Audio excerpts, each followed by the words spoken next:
நடிகர் கமலஹாசன் அவர்கிட்ட வேலை பார்த்த ஒரு வேலைக்காரருக்கு ஒரு பெரிய தொகையை அவர் ஓய்வு வரும்போது கொடுத்தாருன்னு ஒரு செய்தியை போட்டு, உண்மைதான் அது, எவ்வளோ கொடுத்தாருன்னு தெரியல நமக்கு, அது சொல்ல வேண்டாம். உடனே அவரை பற்றி அவர் தான் ஆண்டவர், ஆளப்பட்ட கடவுளை என்னமோ சொல்லி அப்படி தான் யாருக்கும் சொல்லாமல் கொடுத்ததா வச்சுவார்னு ஆளுக்கு புகழ்ந்தாங்க. நம்ம வந்து யாராவது லேசாக செஞ்சால் பெருசாக சொல்லிடுவோம். நான் யோசிச்சு பார்த்தேன், 25 லட்ச ரூபா கொடுத்துருந்தான்னு கூட, இப்போ நம்ம சாதாரண ஆளுக்கு அதுக்கு ஒரு 2250 ரூபா மாதிரி தானே. நம்ம 250 ரூபா செலவழிச்ச மாதிரி தான் 25 கோடி. அங்கே வேலை பார்த்த விசுவாசமான ஆளுக்கு கொடுக்க தப்பு கிடையாது.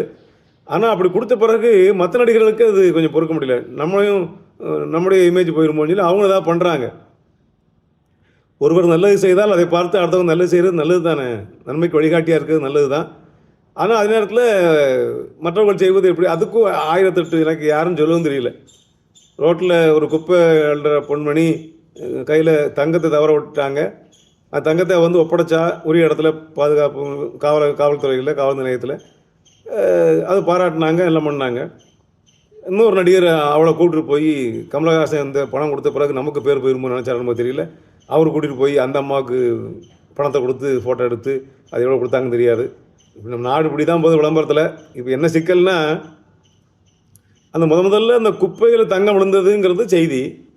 இப்போ கடந்த சில நாட்களாக பார்த்தீங்கன்னா அயன் பண்ணுற இடத்துக்கு தங்கம் வந்துருச்சு, ரூபா நோட்டு வந்துருச்சு.